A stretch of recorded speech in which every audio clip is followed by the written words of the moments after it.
പുഷ്കര കൃഷ്ണമൂർത്തി അമ്മയാണ് ഇന്നത്തെ ലാസ്റ്റ് പ്രഭാഷണം.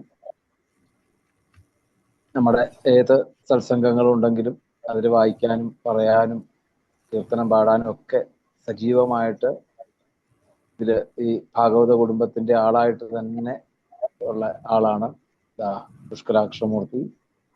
അജാമിളോപാഖ്യാനത്തിന്റെ 3-ാമത്തെ അധ്യായം, ഷഷ്ഠസ്കന്ധത്തിൽ 3-ാമത്തെ അധ്യായം ആണ് അമ്മയ്ക്ക് ഗുരുവായൂരപ്പൻ സെലക്ട് ചെയ്തിരിക്കുന്നത്.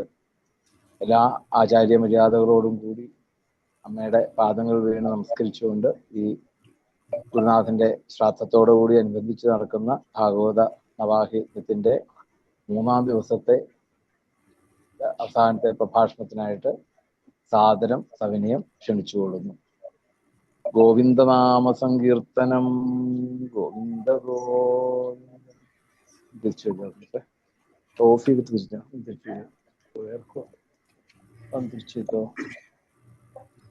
ഓം ശ്രീ ഗുരുഭ്യോ നമഃ. ഓം നമോ ഭഗവതേ വാസുദേവായ. ഓം നമോ ഭഗവതേ വാസുദേവായ. ഓം നമോ ഭഗവതേ വാസുദേവായ. സർവത്ര ഗോവിന്ദനാമ സങ്കീർത്തനം. ഗോവിന്ദ ഗോവിന്ദ. തിരുമേനിക്കും ഭാഗവത കുടുംബത്തിലെ എല്ലാ സജ്ജനങ്ങൾക്കും നമസ്കാരം. ഇവിടെ ഗുരുവായൂരപ്പന്റെ അനുഗ്രഹം കൊണ്ട് ഇന്ന് ശ്രീമദ് ഭാഗവതത്തിലെ 6-ാമത്തെ സ്കന്ധത്തിലെ 3-ാമത്തെ അധ്യായമാണ് നമുക്ക് നോക്കേണ്ടത്. ഇത് അജാമിള ഉപാഖ്യാനത്തിലെ ആദ്യത്തെ 2 അധ്യായം കൊണ്ട് ഇവിടെ അജാമിളന്റെ മോക്ഷം വരെയുള്ള ഭാഗങ്ങൾ പറഞ്ഞ ശേഷം യമദൂതന്മാര് യമരാജന്റെ അടുത്ത് വിഷ്ണു പാർഷദകളെ പറ്റി ചോദിക്കുന്ന ചോദ്യങ്ങളും പിന്നെ യമരാജാവ് അതിന് ഭഗവാന്റെ മഹാത്മ്യത്തെ പറ്റിയും നാമസങ്കീർത്തനത്തിന്റെ മഹത്വത്തെ പറ്റിയും പറയുന്നതും വിവരിക്കുന്ന ഭാഗമാണ് ഇവിടെ. ഈ 6-ാമത്തെ സ്കന്ധം പോഷണം എന്നുള്ള ഒരു ഇതിലാണ്, അതിന്റെ ലക്ഷണത്തിൽ ആണ് ഇത് ഇരിക്കുന്നത്. ഈ പോഷണം എന്ന് പറയുമ്പോൾ ഇവിടെ എല്ലാം ആ ഭഗവത് ഭക്തന്മാരെ രക്ഷിക്കുന്നതും അനുഗ്രഹിക്കുന്നതുമായ കഥകളാണ്. ഇവിടെ എങ്ങനെയാണ് അജാമിളന് അനുഗ്രഹം കിട്ടിയത്, അപ്പൊ അത് നമ്മളുടെ ജീവിതത്തിൽ എങ്ങനെ അതിനെ എടുക്കാം എന്നുള്ളതാണ് ഇവിടെ പറയുന്നത്.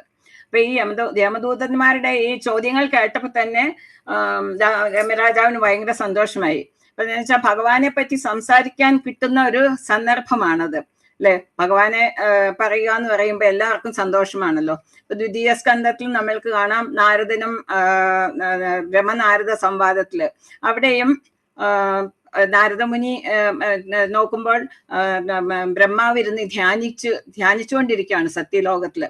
അപ്പൊ ധ്യാനിച്ചുകൊണ്ടിരിക്കുന്ന ആരെയാണ്? അപ്പൊ നമ്മൾ വിചാരിച്ചത് ബ്രഹ്മാവാണ് എല്ലാത്തിനും മുകളിലുള്ള ആളെന്ന്. അപ്പൊ അച്ഛനോട് ചോദിക്കുന്നു, ഞാൻ അങ്ങനെയാണല്ലോ ധരിച്ചത്, അപ്പൊ ആരെയാണ് അച്ഛൻ ധ്യാനിക്കുന്നത് എന്നുള്ളത്. അപ്പോ അവിടെ സന്തോഷമായിട്ട് നാരദന് ഭഗവാനെ പറ്റിയും വിരാട് സ്വരൂപത്തിന്റെ ഇതിനെ പറ്റിയും ഒക്കെ നന്നായിട്ട് വിവരിച്ചു കൊടുക്കുന്നുണ്ട്. അതുപോലെ ഇവിടെ നമുക്ക് യമരാജനും ഇവിടെ തന്റെ ഭൃത്യന്മാർക്ക് ആ ഭഗവാനെ പറ്റി വളരെ സന്തോഷത്തോടു കൂടി പറയാൻ തുടങ്ങുകയാണ്. അപ്പൊ ഈ പരമമായ ആ ഭാഗവത തത്വത്തിന് ഇതിനെ വിവരിച്ചു കൊടുക്കുകയാണ് ഇവിടെ. ഈ ഭാഗവത തത്വം എന്താണ്, ആ ഭഗവാന്റെ പരമാധികാരം എന്ന് പറയുന്നത് എന്താണ്, അപ്പൊ ധർമ്മത്തിന്റെ രഹസ്യം, അതൊക്കെ ഇവിടെ വിവരിച്ചു കൊടുക്കുന്നു. അപ്പം യമരാജാവ് പറയുകയാണ്, ഈ പ്രപഞ്ചത്തിന് പരമ നിയന്താവായിട്ട് ഒരൊറ്റ നാഥനെ ഇവിടെ ഉള്ളൂ, അപ്പൊ അത് ഈ ശ്രീഹരിയാണ്. അപ്പം ഈ ഇവിടെ പറഞ്ഞു കൊടുക്കുന്നത് ഒരു വസ്ത്രത്തിലെ ഊടും പാവും പോലെ, നൂലുകൾ പിന്നിയത് പോലെ എന്നാണ് പറയുന്നത് അല്ലെ. ഓതപ്രോതം അങ്ങനെ പറയുന്നു. അങ്ങനെയാണ് ഈ പ്രപഞ്ചത്തിൽ ഭഗവാൻ നിലകൊള്ളുന്നത്. എല്ലാം കാണുന്നതെല്ലാം ഭഗവാനാണെന്നുള്ള ഒരു ഇതാണത്. അപ്പോൾ പ്രപഞ്ചം ഇങ്ങനെ ഭഗവാനിൽ നിലകൊള്ളുന്നു. അപ്പം ഇവര് ചോദിക്കുന്നു, ഇങ്ങനെ അനേകം ശാസ്താക്കളുണ്ടെങ്കിൽ, അതായത് ശാസിക്കുന്നവരുണ്ടെങ്കിൽ ബുദ്ധിമുട്ടല്ലേ എന്നുള്ള ചോദ്യത്തിന് മറുപടിയായിട്ടാണ് ഇവിടെ യമരാജൻ പറഞ്ഞു കൊടുക്കുന്നത്. ഇവിടെ സകല ജീവജാലങ്ങളും ഭഗവാന്റെ നിയന്ത്രണത്തിലാണ്. അപ്പൊ ബ്രഹ്മാവ് തുടങ്ങി ഇന്ദ്രൻ, വരുണൻ, അങ്ങനെ എല്ലാവരും സകലരും സകല ദേവന്മാരും ഋഷിമാരും എല്ലാവരും ഭഗവാന്റെ നിയന്ത്രണത്തിലാണ്. അപ്പൊ മൂക്ക് കയറിട്ട കാളകളെ പോലെ എന്നാണ് പറയുന്നത് ഇവിടെ. ആ ഭഗവാന്റെ ആ വേദങ്ങളാകുന്ന കയറുകൾ കൊണ്ട് നിയന്ത്രിക്കപ്പെടുന്നവരാണ് സകല ജീവജാലങ്ങളും. അപ്പൊ നമ്മൾ ഇവിടെ പറയുന്ന ഭയം കൊണ്ടും ആ ഭഗവാന്റെ പേരിൽ ആ ആദരവ് കൊണ്ടുമാണ് എല്ലാവരും കർത്തവ്യങ്ങൾ അവരവരുടെ കർത്തവ്യങ്ങളൊക്കെ നിർവഹിക്കുന്നത്. ഇപ്പൊ ബ്രഹ്മനാരദ സംവാദത്തിലും ഇതുപോലെ പറയുന്നുണ്ട്, ജീവജാലങ്ങളെല്ലാം ഭഗവാന്റെ കയ്യിലെ പാവകളാണെന്ന്. അപ്പൊ ഉപനിഷത്തിൽ പറയുന്നത് എങ്ങനെയാണ്? ഈ പരമാത്മാവിനെ പറ്റിയുള്ള ഭയത്തിനാലാണ് ഈ അഗ്നി ജ്വലിക്കുന്നത്, ഭയന്നാണ് ഈ സൂര്യൻ ഇവിടെ ഉദിക്കുന്നത്, വായുവും ഇന്ദ്രനും മൃത്യുവും ഒക്കെ തങ്ങളുടെ ചുമതലകളെ ചെയ്യുന്നത് ഈ ഭഗവാന് ഭയന്നാണ് എന്നാണ് പറയുന്നത്. ഭഗവത്ഗീതയിലും പറയുന്നുണ്ട്, മയാധ്യക്ഷേണ പ്രകൃതി സൂയത്തെ സചരാചരം. അപ്പൊ ഇവിടെ പറയുന്നത് എന്റെ മേൽനോട്ടത്തിലാണ് ഈ പ്രപഞ്ചത്തിന്റെ സകല ചരാചരങ്ങളും സൃഷ്ടിക്കപ്പെടുന്നതെന്ന്. അപ്പൊ ഇങ്ങനെ ഈ ഭഗവാന്റെ ഈ മായാലീലകളുടെ രഹസ്യം ആർക്കും അങ്ങനെ എളുപ്പത്തിൽ മനസ്സിലാക്കാൻ പറ്റുന്ന ഒന്നല്ല. അപ്പോ ഈ സത്വഗുണ പ്രധാനികളായ ഋഷികൾക്കോ ദേവന്മാർക്ക് പോലുമോ ഇതിനെ പറ്റിയൊന്നും നന്നായിട്ട് അങ്ങനെ പൂർണ്ണമായിട്ട് മനസ്സിലാക്കാനുള്ള ഒരു ശക്തിയില്ല. അപ്പൊ നമ്മൾക്കെല്ലാം വെളിയിലെല്ലാം കാണുന്നുണ്ടല്ലോ, നമ്മളുടെ കണ്ണുകളെ പ്രകാശിപ്പിക്കുന്നത്. അപ്പൊ അതാരാണ്? ഇപ്പൊ പറഞ്ഞ കണ്ണിന് കണ്ണ്, മനമാകുന്ന കണ്ണ്, അതിന് കണ്ണായിരുന്ന പൊരുൾ. ആ പൊരുളാണ്, ആ ആത്മാവാണ് നമ്മളുടെ കണ്ണിനെ പ്രകാശിപ്പിക്കുന്നത്. അപ്പൊ പക്ഷെ ഈ കണ്ണുകൾ കൊണ്ട് നമ്മൾക്ക് ആ ആത്മാവിനെ കാണാൻ ശക്തിയില്ല, പരമാത്മാവിനെ കാണാനുള്ള ശക്തി നമ്മളുടെ കണ്ണുകൾക്കില്ല. അപ്പൊ എല്ലാവരുടെയും അന്തര്യാമിയായിട്ടിരിക്കുന്ന ആ ഭഗവാനെ നമ്മളുടെ ഇന്ദ്രിയങ്ങൾക്കോ മനസ്സിനോ ബുദ്ധിക്കോ ഒന്നും ഗ്രഹിക്കാൻ കഴിയില്ല എന്നാണ് പറയുന്നത്. പിന്നെ ആ വിഷ്ണു ദൂതന്മാരുടെ മഹിമകളെ പറ്റി അവിടെ പറഞ്ഞു കൊടുക്കുന്നു യമരാജൻ തന്റെ ഭൃത്യന്മാർക്ക്. അപ്പൊ ഭഗവാൻ ഭഗവത്ഗീതയിൽ പറഞ്ഞിട്ടുണ്ടല്ലേ, അനന്യാശ്ചിന്തയന്തോ മാം യേ ജനാ പര്യുപാസതേ തേഷാം നിത്യാഭിയുക്താനാം യോഗക്ഷേമം വഹാമ്യഹം. അതായത് എന്നെ ഉപാസിക്കുന്നവന്റെ യോഗക്ഷേമം എന്റെ ചുമതലയാണ് എന്ന് ഭഗവാൻ പറയുന്നുണ്ട്. അപ്പൊ ഭഗവാനെ എല്ലാത്തിനെയും വിട്ടിട്ട് ഭഗവാനെ പിടിക്കുക. ഭഗവാനെ പിടിച്ചു കഴിഞ്ഞാൽ പിന്നെ ഭഗവാൻ നമ്മളുടെ എല്ലാ കാര്യങ്ങളും നോക്കിക്കോളും എന്നുള്ളതാണ് ഇവിടെ പറയുന്നത്. അപ്പൊ അങ്ങനെ പറയുമ്പോൾ ഇവിടെ ഭഗവാന്റെ അതേ രൂപവും അതേ ചൈതന്യവുമുള്ള ആ വിഷ്ണു ദൂതന്മാര് പ്രപഞ്ചത്തിൽ എല്ലായിടത്തും സഞ്ചരിച്ച് അങ്ങനെ ഭഗവത് ഭക്തരെ അങ്ങനെ കാത്തു രക്ഷിക്കുകയാണ് അവിടെ. അപ്പൊ ഈ യമന്റെ ഈ ദണ്ഡങ്ങളിലോ യമദണ്ഡം പോലും അതിന് ആ ഭക്തന്മാരുടെ മേൽ പതിക്കുകയില്ല എന്നാണ്. അപ്പൊ അങ്ങനെ കാത്തു രക്ഷിക്കുകയാണ് ഭഗവാൻ എല്ലാരെയും. ഇപ്പൊ യമരാജൻ പറയുന്നു, ആ ഭാഗവത ധർമ്മം അത് വളരെ രഹസ്യവും വിശുദ്ധവുമായിട്ടുള്ള ഒന്നാണ് ആ ഭാഗവത ധർമ്മം. അത് അങ്ങനെ സാധാരണക്കാർക്കൊന്നും മനസ്സിലാക്കാൻ പറ്റുന്നതല്ല. അപ്പൊ അത് ഒരു 12 പേർക്ക് ഇവിടെ ശരിക്കും അറിയാവുന്ന ഒരു 12 പേരുണ്ടെന്ന് അവിടെ പറഞ്ഞു കൊടുക്കുന്നു തന്റെ ഭൃത്യന്മാരോട്. അവരെ മഹാജനങ്ങൾ എന്ന് പറയുന്ന ഒരു 12 മഹാജനങ്ങളുണ്ട്. ആരൊക്കെയാണ്? സ്വയംഭുവായ ആ ബ്രഹ്മാവ്, പിന്നെ നാരദൻ, ശിവൻ, സനത്കുമാരന്മാര്, പിന്നെ കപില മഹർഷി, മനു, പ്രഹ്ലാദൻ, ജനകൻ, ഭീഷ്മര്, ബലിചക്രവർത്തി, ശുഗമഹർഷി, പിന്നെ യമരാജാവായ താൻ തന്നെ എന്ന് പറയുന്നു അവിടെ. ഈ 12 പേർക്ക് മാത്രമേ ആ ഭഗവാന്റെ ശുദ്ധമായ ആ ഭാഗവത ധർമ്മത്തിനെ പറ്റി അറിയാവൂ. അപ്പൊ ഈ ധർമ്മമാണ് ആ അമൃതത്വത്തിലേക്കുള്ള വഴി എന്ന് അതായത് മോക്ഷത്തിലേക്കുള്ള വഴി ഈ ധർമ്മമാണ് എന്ന് പറഞ്ഞ് കൊടുക്കുന്നു. ആ ധർമ്മത്തിന്റെയും തന്നെ ഏറ്റവും ലളിതമായ ഒരു മാർഗമാണ് ഈ നാമസങ്കീർത്തനം എന്ന് പറയുന്നത്. അപ്പൊ ഭഗവത് നാമസങ്കീർത്തനമാണ് നമ്മൾക്ക് ഏറ്റവും ഉത്തമമായ മാർഗം ആ ഭഗവാനെ പ്രാപിക്കാനുള്ള. അപ്പൊ 22ാമത്തെ ശ്ലോകത്തിൽ പറയുന്നുണ്ട് അവിടെ, ഏതാവാനേവ ലോകേസ്മിൻ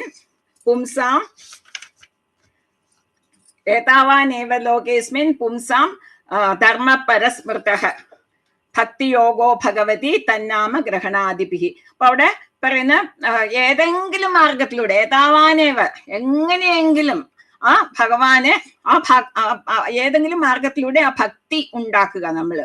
അപ്പോ ആ പരമമായ ധർമ്മം അതാണ് നമ്മളുടേത്. നമ്മൾ ചെയ്യേണ്ട കാര്യം അതാണ്. അപ്പൊ എങ്ങനെയെങ്കിലും ഏതെങ്കിലും നമ്മൾ അത് എങ്ങനെയാണെങ്കിലും കുഴപ്പമില്ല, ആ ഭക്തി എന്നുള്ളത് നമ്മൾക്കുണ്ടാകണം. അതിനാണിപ്പോ നമ്മളില്ല പല വിധമായിട്ടുള്ള ഈ സത്സംഗത്തിലൊക്കെ നമ്മൾ പാർട്ടിസിപ്പേറ്റ് ചെയ്യുന്നതും ഇതൊക്കെ നമ്മൾക്ക് ആ ഭക്തിയെ വളർത്താനുള്ള ഒരു മാർഗമായിട്ടാണ് നമ്മൾ ഇതിനെ അമ്പലങ്ങൾ ദർശിക്കുന്നതോ എല്ലാം. അപ്പൊ നമ്മൾക്ക് ആ ഭക്തിയെ എങ്ങനെയെങ്കിലും വളർത്തുക എന്നുള്ള ഒരു ഇതാണ് നമ്മളുടെ ആ ധർമ്മം. പിന്നെ ഇത് നമുക്ക് രാവിലെ തിരുമേനി ആചാര്യമൊഴിയിൽ നിന്ന് പറഞ്ഞുല്ലേ, അത് തന്നെയാണ് ഇവിടെ പറയുന്നത്. നമ്മൾ എത്ര നമ്മളുടെ ഭാവം മാറണം എന്നാണ് പറഞ്ഞത് അല്ലെ. നമ്മൾ എത്ര ഇത് ചെയ്താലും, നമ്മൾ അവിടെ ഇവിടെയൊക്കെ പോയി അമ്പലങ്ങളിൽ പോയി അതൊക്കെ ചെയ്താലും ആ ഭാവം നമ്മളുടെ ആ ഭാവശുദ്ധി വന്നു കഴിഞ്ഞാലേ നമ്മൾക്ക് ആ ഭഗവാന്റെ ആ ഭക്തി എന്നുള്ള ഒരു ഇത് ഫീൽ ചെയ്യത്തുള്ളൂ. അല്ലെങ്കിൽ ദേഷ്യം, അതിനെപ്പറ്റി പറഞ്ഞു. ദേഷ്യം നമ്മളുടെ ഏറ്റവും വലിയ ശത്രു ദേഷ്യമാണ്. സോ അതൊക്കെ ഇല്ലാതെ ആകാൻ വേണ്ടിയാണ് നമ്മൾ ഈ ഇതുപോലത്തെ പ്രാക്ടീസുകളൊക്കെ ചെയ്യുന്നത്. അതേപോലെ രാവിലെ ശ്രീമതി പാർക്കുട്ടി അമ്മയും പറഞ്ഞിരുന്നു അല്ലെ, ആ പുരഞ്ജന ഇതില് അന്തേ നാരായണ സ്മൃതി എന്നുള്ളതിനെ പരിശീലിച്ചില്ല, അത് കാരണമാണ് അങ്ങനെയായതെന്ന് പുരഞ്ജന ഇതില് പറഞ്ഞു. അതുപോലെ ഇതൊക്കെ നമ്മളുടെ പ്രാക്ടീസാണ്, നമ്മൾ ചെയ്യേണ്ട കാര്യങ്ങളാണ് ഇവിടെ പറയുന്നത്. അപ്പൊ അടുത്ത ശ്ലോകത്തിൽ പറയുന്നുണ്ട്, നാമോച്ചാരണ മാഹാത്മ്യം ഹരേ പശ്യത പുത്രക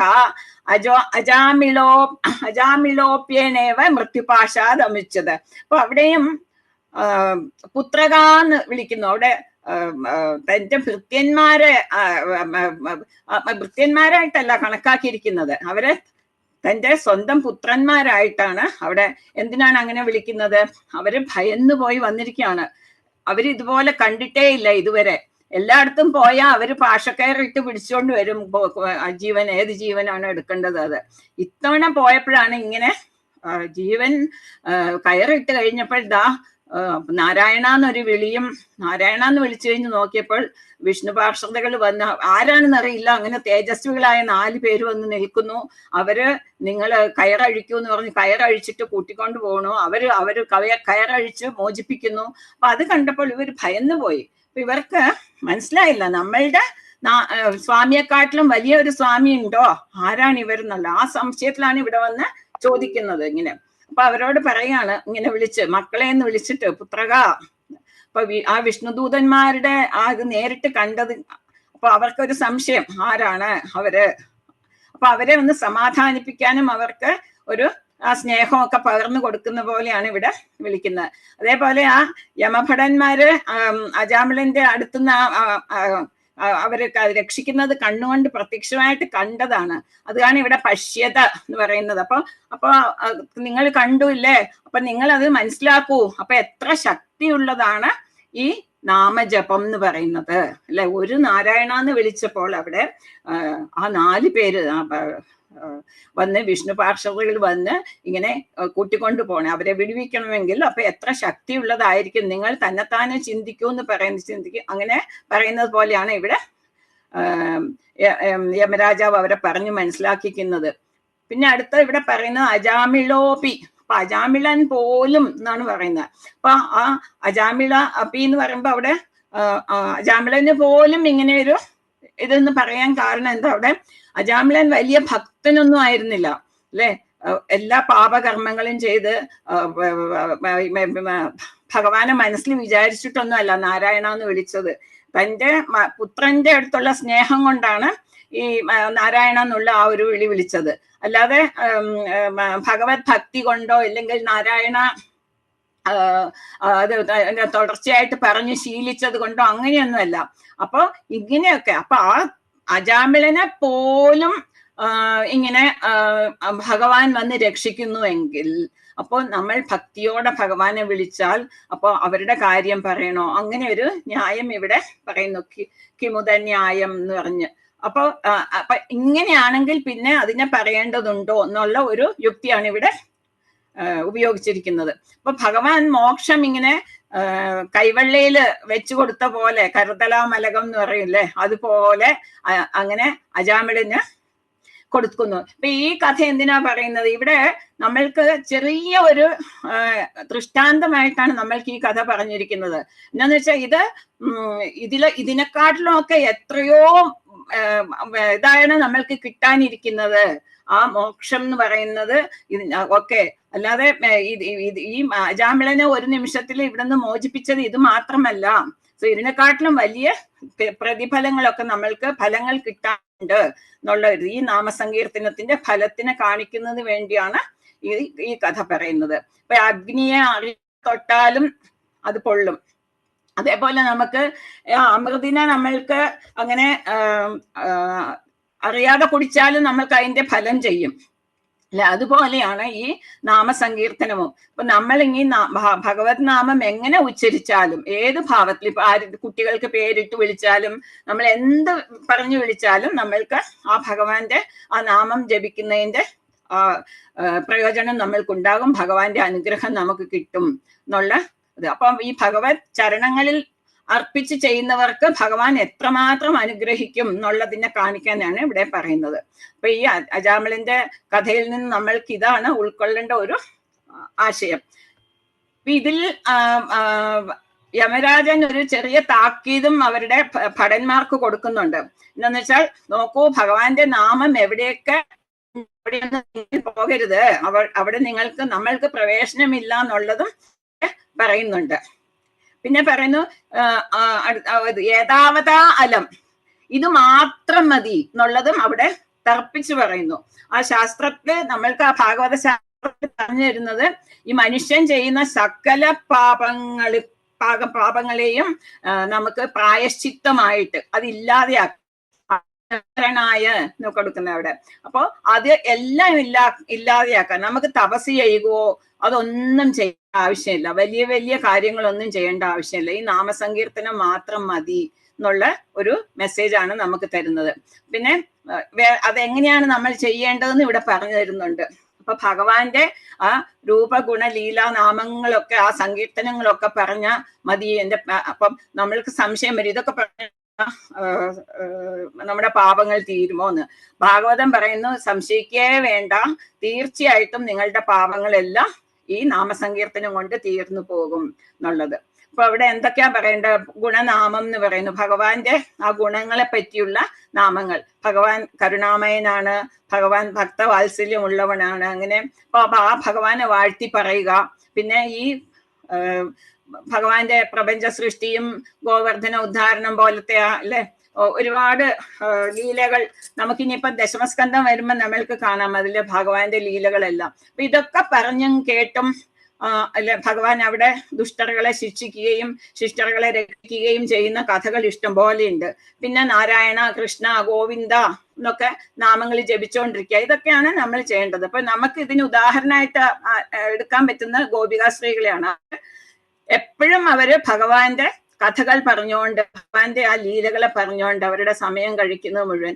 അതേപോലെ ആ വൃന്ദാവനത്തിലുള്ള എല്ലാരും മോരോ പാലോ അതൊക്കെ വിൽക്കുന്നവരും അവരൊന്നും അങ്ങനെ പറയാറില്ല അത്ര. അവരൊക്കെ വിളിച്ചു പോകുന്ന കൃഷ്ണനെ വേണോ, ഗോവിന്ദനെ വേണോ, മാധവനെ വേണോ, അങ്ങനെ ചോദിക്കുള്ളൂ എന്ന് പറയും. അപ്പം ആ നാമം എപ്പോഴും നാക്കിൽ വിളയാടിക്കൊണ്ടിരിക്കണം എന്നുള്ളതാണ് അവിടെ നമുക്ക് പറഞ്ഞു തരുന്നത്. അപ്പൊ ഇത് തന്നെ മതി നമ്മളുടെ പാപങ്ങളെ എല്ലാം ഇല്ലാതെയാക്കാൻ. വെറുതെ പറഞ്ഞാൽ മതിയോ? പോരാ. അപ്പൊ അവിടെ ആ ശാസ്ത്രത്തിലും പിന്നെ നമ്മളുടെ ഗുരുനാഥന്റെ വാക്കുകളിലും നമ്മൾക്ക് നല്ല വിശ്വാസം വേണം, സംശയമില്ലാത്ത ഒരു ഇത് വേണം. ആ ശ്രദ്ധാവാൻ ലഭതേ ജ്ഞാനം എന്ന് പറയുന്നത് ശ്രദ്ധ വേണം നമുക്ക്. അപ്പൊ അത് പറയുന്നത് പോലെ നമ്മൾ അത് കേട്ട് ആ നാമത്തിന്റെ ശക്തിയെ വിശ്വസിച്ച് നമ്മൾ അത് ചെയ്യുമ്പോൾ നമ്മൾക്ക് അതിന്റെ ആ ഫലം അതിൽ നിന്ന് കിട്ടുന്നു നമുക്ക്. പിന്നെ നമുക്ക് ഇഷ്ടം പോലെയല്ല വെറുതെ പറഞ്ഞുകൊണ്ടിരിക്കുമ്പോൾ ലൗകികമായ കാര്യങ്ങളൊക്കെ പറയുമ്പോൾ നമ്മൾക്ക് സമയം പോകുന്നതേ അറിയത്തില്ല.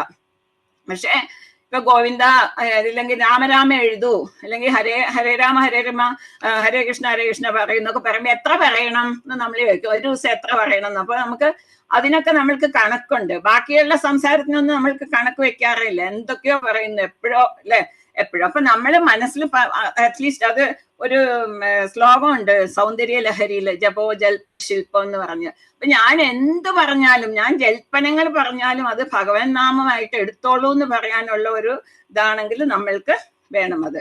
പിന്നെ ഇതിന് നമുക്ക് നമ്മൾ വിചാരിക്കുമ്പോ നാമജപം അല്ലേ, വലിയ ഇതൊന്നും ഇല്ല, ഇപ്പം ശരീരക്ലേശങ്ങളൊന്നും ഇല്ലല്ലോ ഇതിന്, വേഗമാണെന്ന്. പക്ഷെ അത് അങ്ങനെയല്ല.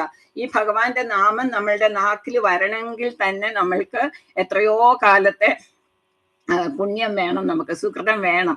ഇല്ലെങ്കിൽ അത് നാമം നിറയെ കഥകൾ ആചാര്യന്മാർ പറയും. അല്ലെ, മരണക്കടക്കയിൽ ഇരിക്കുന്നവരുടെ മുന്നിൽ കൊണ്ട് നാരായണൻ എന്ന് പേരുള്ള ഒരാളെ നിർത്തിയാൽ പോലും ചിലപ്പോ അവര് ഇത് ആരാന്ന് ചോദിച്ചാൽ നാണു, അല്ലെങ്കിൽ വേറെ എന്തെങ്കിലും ഒരു പേര് എന്തെങ്കിലും പറയും, അല്ലെ പക്കത്ത് വീട്ടാള് എന്തെങ്കിലും പറയും. അവര് ആ പേര് വരാനുള്ള ഒരു ഭാഗ്യം ചിലപ്പോ അവിടെ കാണില്ല.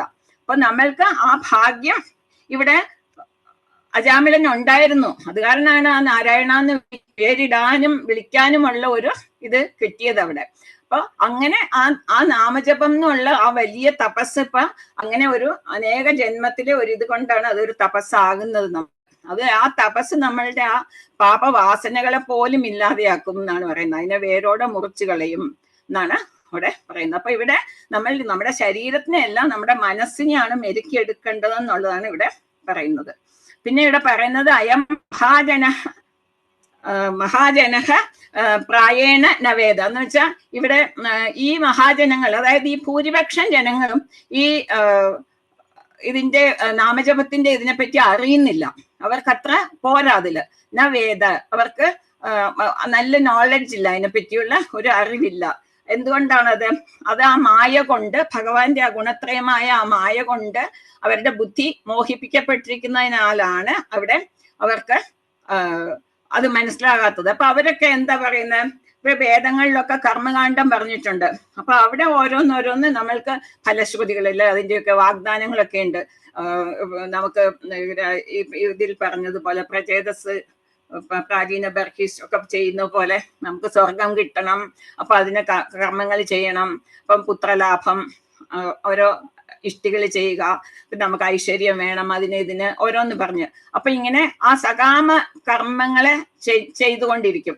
അപ്പൊ അത് നമുക്ക് എന്താ പറയാ, അതൊരു അതൊരു വാക്ക് വരും അവിടെ, മധു ഒരു പൂവില് നിറഞ്ഞ തേൻ പോലെ എന്ന് പറഞ്ഞ്. അപ്പൊ അതുപോലെ നമ്മളെ അത് മോഹിപ്പിക്കുകയാണത് എന്ന് വെച്ചാൽ അത് കിട്ടും, അത് കാരണം നമ്മൾക്ക് ഇത് ചെയ്യണം. ഭഗവത്ഗീതയില് പറയും 2ാമത്തെ അധ്യായത്തിലും യാമിമാം പുഷ്പിതാം വാചം എന്ന്. ആ തേനൂർന്ന വാക്കുകൾ കൊണ്ട് നമ്മളെ പ്രലോഭിക്കുന്നത്.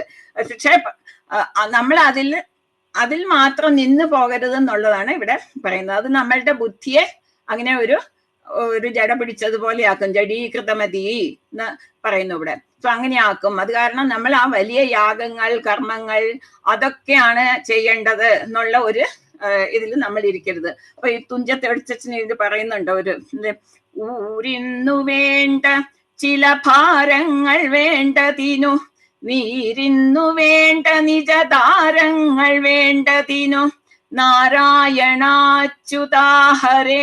എന്നതിനൊരുവർ നാവൊന്നു വേണ്ടു ഹരിനാരായണായ നമ.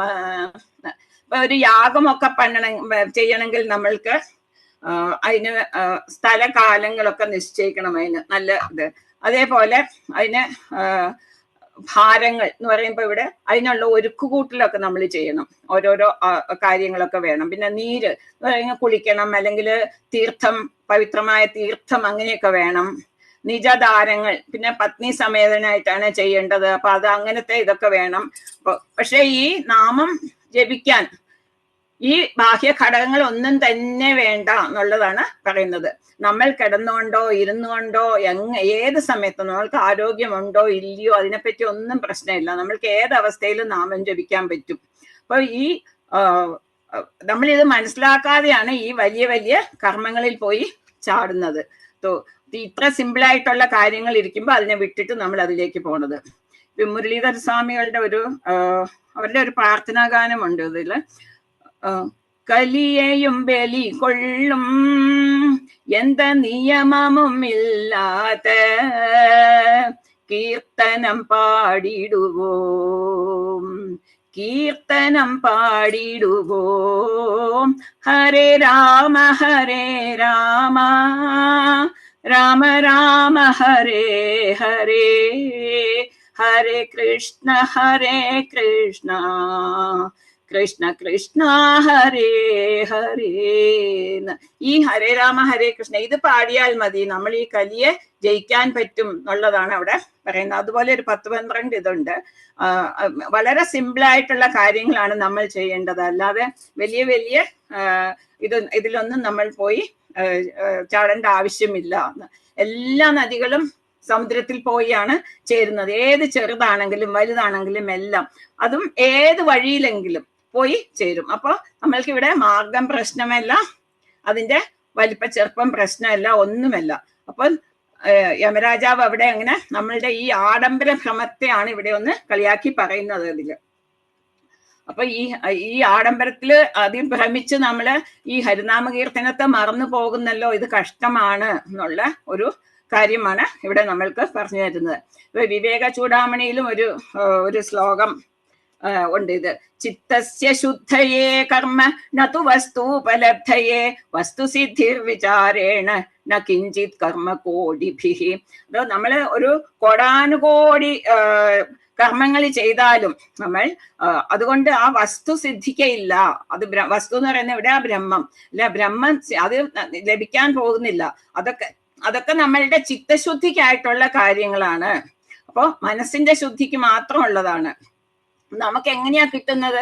നമ്മളുടെ മനസ്സിൽ ഉള്ളിൽ വിചാരിച്ച് ഉരുകി നാമസങ്കീർത്തനം കൊണ്ട് മാത്രമാണ് ഭഗവാനെ നമ്മൾക്ക് കിട്ടാൻ പോകുന്നത്, ബാഹ്യമായ കർമ്മങ്ങളിൽ നിന്നല്ല എന്നുള്ളതാണ് ഇവിടെ നമുക്ക് പറഞ്ഞു തരുന്നത്. അവരാണ് യഥാർത്ഥത്തിൽ മുക്തരായവർ എന്ന് പറയുന്നു. പിന്നെ യമരാജാവ് തന്റെ ഭടന്മാർക്ക് നല്ല ശക്തമായ ഒരു ശാസനയും കൊടുക്കുന്നുണ്ട്. അപ്പൊ തന്റെ അധികാരം എവിടെയാണ് അവസാനിക്കുന്നതെന്ന് പറയുന്നു.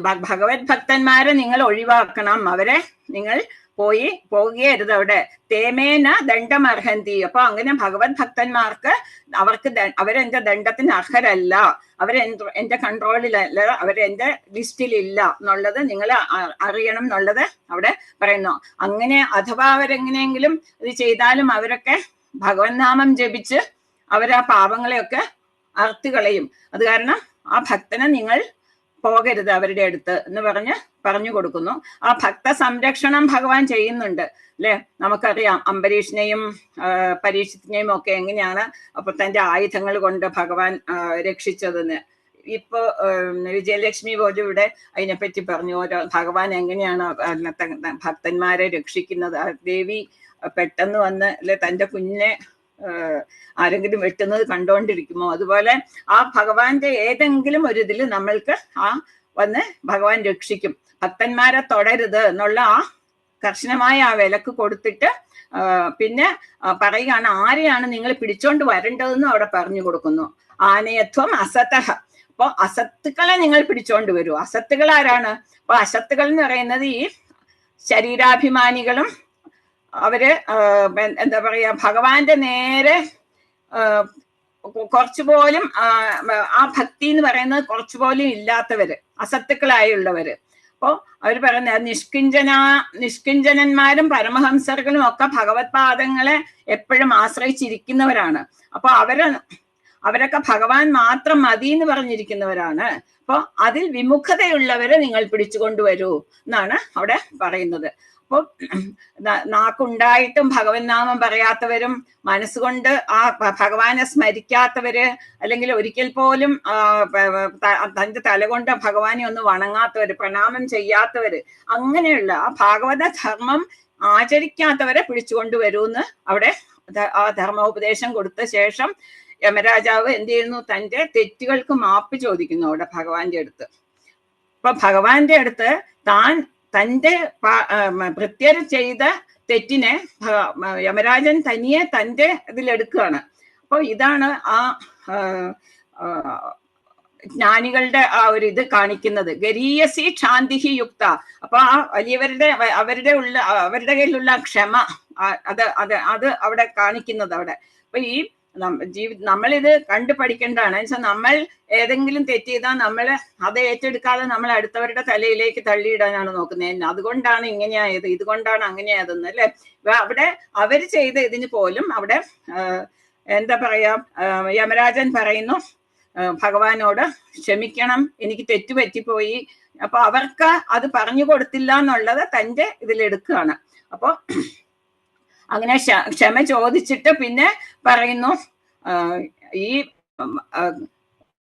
മാനസ സരസിലെ അരയന്നം ചെളിക്കുണ്ടിൽ ഇരിക്കാത്തതുപോലെ, അല്ലെങ്കിൽ ആ തേനീച്ച പോയി മലങ്ങളിൽ ഇരിക്കാത്തതുപോലെ ആ ഭഗവാന്റെ പാതാരവിന്ദങ്ങളെ അത് ആ അമൃത് രസിച്ച ആ ഭക്തന്മാരൊന്നും പിന്നെ തിരിച്ച് ഈ വിഷയങ്ങളിൽ, ലൗകിക സുഖങ്ങളിൽ അതിലൊന്നും പോയി അവർക്ക് ഇഷ്ടം ഉണ്ടാകില്ല. അതില് അപ്പൊ ഭക്തി ഇല്ലാത്ത ഈ ലൗകിക ആൾക്കാർ മാത്രമേ ഉള്ളൂ പിന്നെയും തങ്ങളുടെ ആ പാപങ്ങൾ കളയാൻ വേണ്ടി സകാമകർമ്മങ്ങൾ പിന്നെയും ചെയ്ത് അവർ ആസക്തി വർദ്ധിപ്പിക്കുന്നു എന്നുള്ളത് അവിടെ പറഞ്ഞു കൊടുക്കുന്നു. പിന്നെ ഈ ഇവർക്ക് ഭയങ്കര അത്ഭുതമായി ഈ കഥകളെല്ലാം കേട്ട് ഈ യമഭടന്മാർക്ക് ഭയങ്കര ഒരു അത്ഭുതമായി. ഭഗവത് ഭക്തന്മാരുടെ നേരെ ഇനി നോക്കില്ല എന്നുള്ള ഒരു ഇതില് അവര് വന്നു. ഈ കഥ പറഞ്ഞു തന്നത് ആരാണെന്നാണ് ലാസ്റ്റ് ശ്ലോകത്തിൽ അവിടെ പറയുന്നത്. മലയ പർവ്വതത്തിൽ ഇരുന്നു കൊണ്ട് ആ അഗസ്ത്യ മഹർഷിയാണ് നമ്മൾക്ക് ഈ അജാമിളോപാഖ്യാനത്തിന്റെ ഈ മംഗളകരമായ ഈ കഥ പറഞ്ഞത്. ഇത് കേൾക്കുന്നവർക്കെല്ലാം ഇതുപോലെ ആ ഭഗവൻ നാമത്തിൽ രുചി ഉണ്ടാകട്ടെ. നമ്മൾക്കും ഈ അജാമിളന്റെ കഥ കേട്ടിട്ട് ആ ഭഗവൻ നാമത്തിലുള്ള രുചി നമ്മൾക്കും ഉണ്ടാകട്ടെ എന്ന് ഞാൻ ഭഗവാനോട് പ്രാർത്ഥിക്കുന്നു. ഇവിടെ എനിക്കറിയുന്നത് പോലെ ഈ അജാമിളന്റെ കഥയിലെ ഈ 3-ാമത്തെ അധ്യായം എനിക്ക് മനസ്സിലാക്കിയതുപോലെ ഞാൻ ഏതോ അറിയുന്ന ഭാഷയിൽ പറഞ്ഞു. എല്ലാവർക്കും നമസ്കാരം. ഇതിനൊരു അവസരം തന്ന മണി തിരുമേനിക്ക് നമസ്കാരം. എല്ലാ സജ്ജനങ്ങൾക്കും നമസ്കാരം. നാമസങ്കീർത്തനം യസ്യ സർവപാപ പ്രണാശനം പ്രണാമോ ദുഃഖശമന തം നമാമി ഹരിം പരം. കായേന വാചാ മനസേന്ദ്രിയൈർവാ ബുദ്ധ്യാത്മനാ വാ പ്രകൃതേ സ്വഭാവാത് കരോമി യദ്യത് സകലം പരസ്മൈ നാരായണായേതി സമർപ്പയാമി. അജാമിളോപാഖ്യാനം എത്ര ഭംഗിയായിട്ടാ പറഞ്ഞതെന്ന് പറഞ്ഞാൽ ഒന്നും വാക്കുകളില്ല. കാരണം ആ തുടക്കം മുതൽ അവസാനം വരെ ഒരേ നീട്ടി ആ പറയേണ്ടതൊക്കെ ഭംഗിയായിട്ട് അതോ ഓരോ എടുത്ത വിവേക ചൂടാമണിയും ഒന്ന് ഹരിനാമകീർത്തനങ്ങളും ഒക്കെ അതിലേക്ക് സ്പർശിച്ചുകൊണ്ട് നിമിഷങ്ങളിൽ കൊണ്ട് വേണ്ടതായിട്ടുള്ള പോയിന്റ്സ് എല്ലാം ക്രോഡീകരിച്ച് ഒരു പ്രഭാതം. അത് അങ്ങനെ പറയണമെങ്കിൽ അത്ര ഉറപ്പ് വേണം. അത്ര ഉറപ്പുണ്ടെങ്കിൽ അങ്ങോട്ട് കിട്ടിയ സമയം അങ്ങോട്ട് കിട്ടിക്കഴിഞ്ഞാൽ ഞങ്ങൾ കുഴപ്പമില്ല. അത്ര വെൽ സ്റ്റഡീഡായിട്ട് പറഞ്ഞു വലിയ സന്തോഷം.